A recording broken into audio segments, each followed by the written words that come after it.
places from which they came.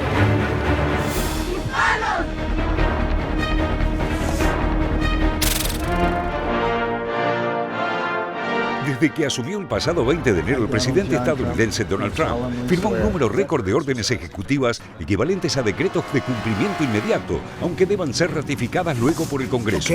Entre ellas, más de 20 concebidas para producir un shock en el sistema de inmigración de los Estados Unidos, lo que incluye el modo en que las inmigraciones son procesadas y los mecanismos para las deportaciones. Terminar con la inmigración ilegal mediante deportaciones masivas fue uno de los ejes de su campaña electoral, y la imagen de aviones militares transportando inmigrantes expulsados del país es la manera en la que muestra a su base que esas promesas se cumplen. Today I'm also signing an executive order to instruct the Departments of Defense and Homeland Security to begin preparing the 30,000 person migrant facility at Guantanamo Bay. Most people don't even know about it. We have 30,000 beds in Guantanamo to detain the worst criminal illegal aliens threatening the American people. Some of them are so bad we don't even trust the countries to hold them because we don't want them coming back. En la lista de deportados figuran unas 5.000 personas detenidas por la patrulla fronteriza en San Diego y El Paso, Texas. En un solo día, el Servicio de Control de Inmigración y Aduanas detuvo a casi 1.200 personas en distintos puntos de los Estados Unidos, y el nuevo zar fronterizo, Tom Homan, afirmó que el ritmo de las deportaciones seguirá incrementándose. Hasta ahora, las deportaciones inmediatas solo tenían lugar en un radio de 160 kilómetros de las fronteras internacionales estadounidenses y se aplicaban a quienes no hubieran solicitado asilo previamente. Ahora pueden ocurrir en cualquier lugar del país y se aplican a quienes no pueden probar que están legalmente en suelo estadounidense por más de 2 años. He is focused on launching the largest mass deportation operation in American history of illegal criminals. And if you are an individual, a foreign national, who illegally enters the United States of America, you are, by definition, a criminal. And so therefore you are subject to deportation. Otra de las órdenes ejecutivas firmadas por Trump suspende la entrada de todos los inmigrantes indocumentados a los que no se le otorgarán audiencias para solicitar asilo, como ocurría hasta ahora. Los cambios migratorios también podrían terminar con el programa DACA o Acción Diferida para los llegados en la infancia, creado en 2010, que habilita a niños sin estatus legal a permanecer en Estados Unidos con un permiso renovable. I try to tell my family, my staff, everyone, hey, you know, everything will be fine, but how can I say that when I myself don't know if everything's going to be fine? I don't know if Trump is going to revoke DACA in 2 years. El giro radical en las políticas migratorias ya disparó protestas como en Oklahoma, donde manifestantes con banderas de Guatemala, México y Venezuela rechazaron potenciales raíces de detenciones en escuelas públicas. En tanto, en Chicago, ante una ola de pánico por las detenciones allí, el alcalde de la ciudad, Brandon Johnson, pidió que los cambios en el sistema migratorio se hagan aprobando una ley bipartidaria que ya se encuentra en el Senado en lugar de sembrar miedo con deportaciones. I think he is showing a real odd way of being attracted to our city. If he loves our city, he should just figure out how to work with folks. And I think the last thing that I'll say is, if he was really serious about transforming our immigration system in this country, he would pass a law. En América Latina, en tanto, los vuelos de aviones militares con deportados provocaron roces diplomáticos con México, Brasil y Colombia. As condições péssimas. México negó el uso de su espacio aéreo para esos vuelos. Brasil reclamó un trato digno a sus migrantes que fueron enviados esposados y encadenados. Lo mismo hizo Colombia, país con el que la crisis escaló un poco más, con amenazas por parte de la administración Trump de revocar visas e implementar aranceles, hasta llegar a un acuerdo con el gobierno de Gustavo Petro, quien reclamó que no se trate a los colombianos deportados como criminales y puso aviones propios para repatriarlos. El gobierno de Colombia, bajo la directriz del presidente Gustavo Petro, tiene dispuesto el avión presidencial para facilitar el retorno de los connacionales que iban a llegar hoy al país en horas de la mañana en vuelos de deportación. Colombia ratifica que se mantendrán los canales diplomáticos de interlocución para garantizar los derechos, el interés nacional y la dignidad de nuestros ciudadanos. México, por su parte, organizó 10 nuevos centros de asistencia a lo largo de su frontera con Estados Unidos, previendo un incremento exponencial de las deportaciones, ya que se calcula que unos 5 millones de mexicanos viven en territorio estadounidense sin autorización. De hacer las cosas bien. A pesar de toda la retórica de Trump acerca de una masiva invasión de extranjeros, los cruces fronterizos cayeron significativamente en el último año de la presidencia de Joe Biden. En diciembre de 2024, solo 47.000 migrantes fueron detenidos, en contraste con los promedios mensuales de la primera presidencia de Trump, superiores a los 100.000. Hundreds of gang members, traffickers, child predators, terrorists. Pero los arrestos y deportaciones masivas seguirán sin pausa, porque le permiten al nuevo presidente empezar a demostrar que mantiene su palabra. To repel the disastrous invasion of our country. La promesa complementaria, multiplicar los empleos para los estadounidenses, no será tan fácil de cumplir. God bless America. Thank you all. Thank you. Thank you very much.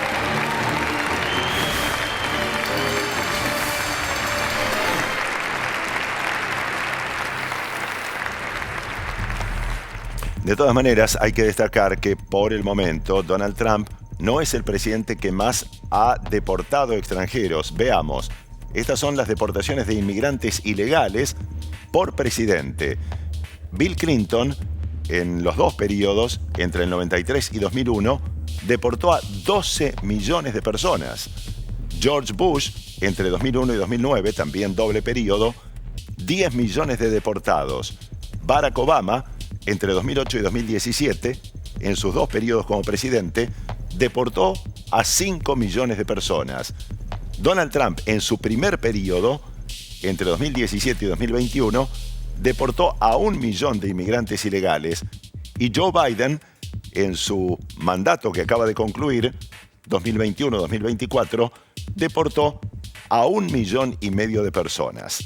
Ahora vamos a ver los datos de nuestro entrevistado para hablar, para ampliar con respecto a este tema.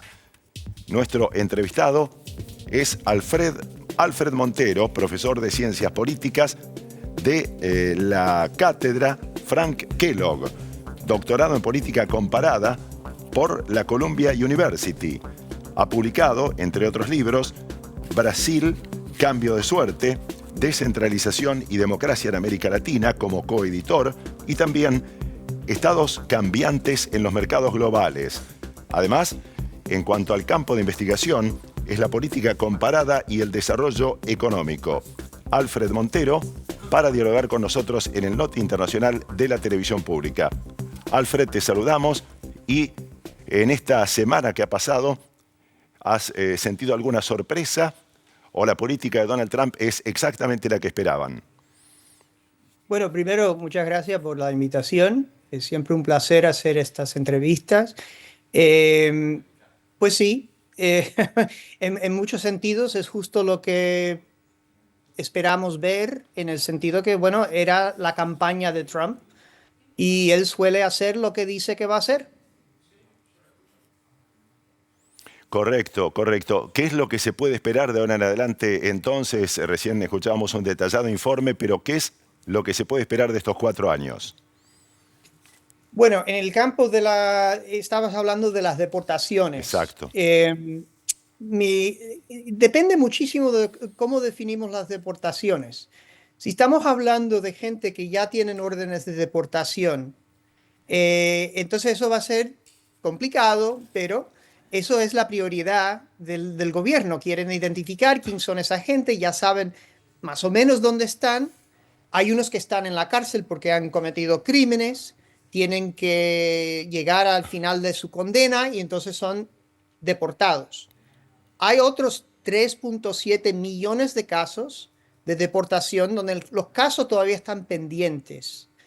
Y esas personas tienen derechos legales a defenderse, a pedir el asilo político en los Estados Unidos.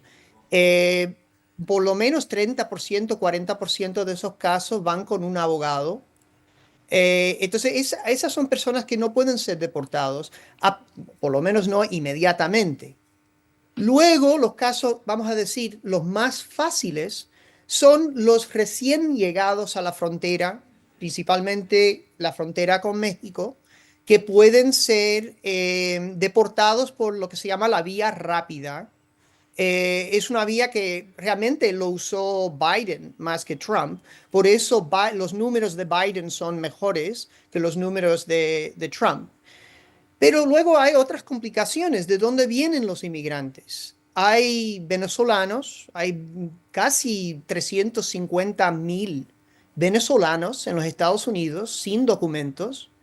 No pueden ser deportados a Venezuela porque no tenemos un acuerdo con el gobierno de Nicolás Maduro para la deportación. Hay casi 180,000 cubanos sin documentos. No pueden ser deportados a Cuba por la misma razón.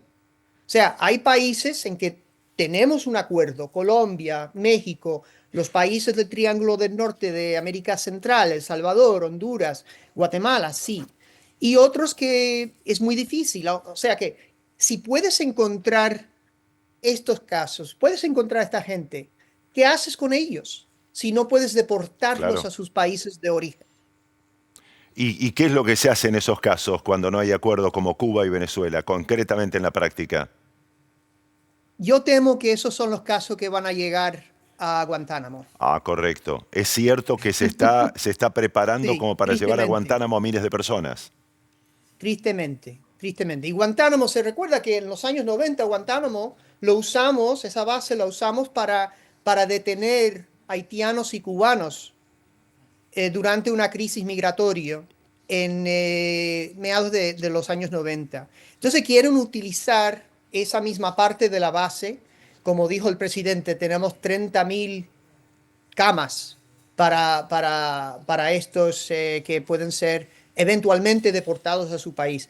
Pero yo creo que va a ser casos muy difíciles. Yo creo que las negociaciones con Venezuela y Cuba van a ser casi imposibles. Claro. Porque no hay ningún incentivo por parte de esos gobiernos a hacer las cosas más fáciles para Trump. Exacto. O sea que hay todavía muchísimas complicaciones con este tema de las deportaciones. Evidentemente. Alfred, nos están mirando a lo largo y a lo ancho de toda la República Argentina. Mucha gente que nos está mirando debe tener familiares en Estados Unidos, muchos sin los papeles o los documentos. ¿Qué pueden esperar ellos? ¿Qué puede ocurrir con un argentino indocumentado que se encontraba en este momento en alguna ciudad de Estados Unidos?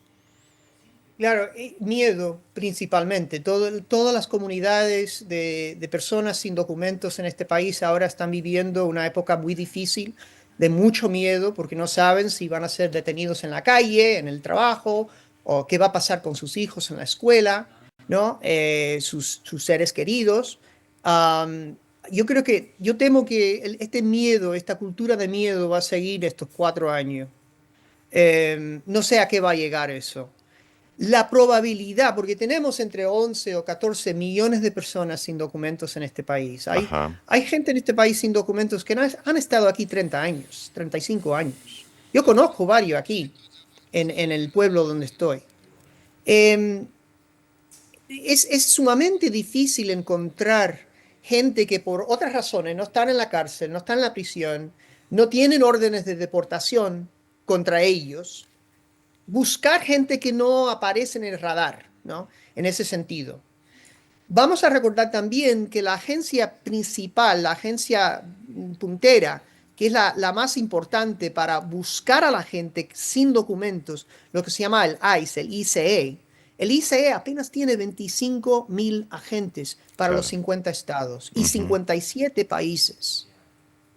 O sea, la capacidad del Estado de encontrar a la gente sin documentos, pillarlos, procesarlos y deportarlos es limitada. Claro.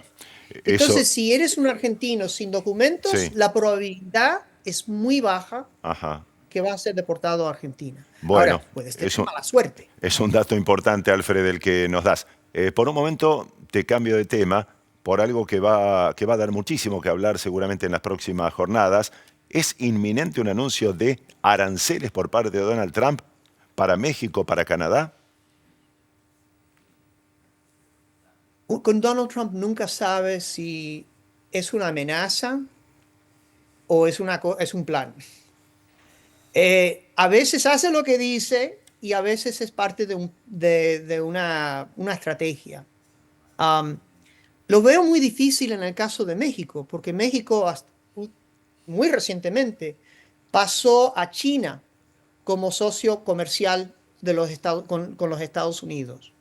Es el primero o el segundo socio económico con los Estados Unidos. ¿Por qué? Por las cadenas de producción que tenemos a través de la frontera con México. Hay ningún carro que se produce completamente en los Estados Unidos hoy en día. Se produce en partes, en diferentes países, y México sigue siendo el país más importante para la asamblea de los carros, ¿no? Y eso es uno de muchos productos. Además, hay mucha inversión en México que viene de China con destino a los Estados Unidos. Y dependemos de esos lazos comerciales a través de México. O sea, hablando apenas de México, no veo cómo uno puede, el gobierno de Trump puede imponer aranceles de 15%, 20%, 25%, sin fomentar la inflación en los Estados Unidos, el caos en las cadenas de producción, que también tiene un efecto sobre los precios, como vimos durante la pandemia. O sea, que puede producir caos. Claro. Y la respuesta de los mercados va a ser inmediato. Ajá. Y eso es una cosa que voy a añadir. Si Trump escucha a alguien o algo, escucha a los mercados. Totalmente. Ahora, si los mercados no le gustan, se frena. Exacto. ¿Y qué busca Alfred Trump con el anuncio de los aranceles, o por lo menos con la amenaza de que los va a aplicar? ¿Qué intenta? ¿Quién sabe? Yo creo que quiere que, en general, que México sea socio en este gran proyecto a deportar a la gente a México. El problema con eso es que México, y voy a hablar de las drogas también, pero es que México no puede controlar las deportaciones de gente que no son mexicanos. O sea que si quieres deportar a un salvadoreño, un venezolano, tiene que ir a sus países de origen. La verdad es que en comparación con estos otros países de Latinoamérica, hay menos inmigrantes mexicanos que son recién llegados. En parte por una razón muy sencilla. Hay menos gente joven, familias jóvenes en México. Es por cambios demográficos. Por eso Clinton y Bush tuvieron muchas deportaciones, eran casi todos mexicanos. Ajá. Y había muchos mexicanos viniendo en esas épocas. Recientemente, en los últimos 10 años, el saldo de entrada y salida ha sido cero. Ajá. Cero. De México, de mexicanos. Sí, sí. ¿Okay? Entonces, ¿qué le puede pedir a la Claudia Sheinbaum en términos de migración? Poca cosa. Las drogas, fentanil. Fentanil no entra a los Estados Unidos a través de México y Canadá. Entra por el correo desde China. Ajá. La primera vía. Entonces, él usa eso como una justificación para amenazar a Canadá y México con aranceles. Por supuesto, él no entiende el efecto de los aranceles, precisamente sobre los precios y los mercados. Es una cosa complicada. Muy complicada. Muy complicada. Trump intenta reposicionar a Estados Unidos al tope del mundo en cuanto a la fabricación de automóviles. Yo dudo eso. Lo dudo, porque no es parte, por lo menos yo no he escuchado eso como una prioridad. ¿Qué son sus prioridades industriales y económicas en los Estados Unidos? Eso es un poco un misterio. Los que apoyan a Trump, muchos de ellos son trabajadores, son de las clases obreras de los Estados Unidos. Pero los sindicatos, y precisamente en ese sector, el automovilístico, no son organizaciones que apoyan a Trump, con muy pocas excepciones. ¿No? Entonces, políticamente, él no tiene interlocutores como sindicatos para generar una política popular, industrial, usando la protección comercial. Eso sería lógico y sería consistente, aunque así, en mi opinión, sería desastroso para la economía y para los precios, pero sería eso consistente. Bien. Esas partes no han salido de su política todavía, no es coherente. Alfred, muy claro, muchísimas gracias por estos minutos y tenemos el panorama mucho más claro justamente después de escucharte. Muy amable. Muchas gracias. Hasta pronto. Allí estábamos entonces con nuestro entrevistado Alfred Montero. Ahora otros temas del mundo que también ocurrieron en las últimas horas. Alemania. Voto por los migrantes. La Cámara Baja del Parlamento rechazó la polémica ley sobre inmigración promovida por la Unión Democrática Cristiana y avalada por la ultraderechista Alternativa para Alemania. Los diputados la rechazaron por 348 votos contra 345. Egipto. Marchas contra propuestas de Trump. El presidente de Estados Unidos sugiere limpiar Gaza, enviando a los palestinos a Egipto y Cisjordania. Se trata de 1,5 millones de personas. A la franja la describió como un sitio de demolición y dijo que no descarta aliarse con naciones árabes para construir alojamientos en un lugar diferente. México. Un golpe a la droga. En operativos de ruta decomisaron 4 toneladas de metanfetaminas, fentanilo y heroína en Sonora y Baja California. Hay 2 detenidos. Desde octubre de 2024 hasta hoy se secuestraron más de 100 toneladas de drogas y cerca de 5.000 armas de fuego.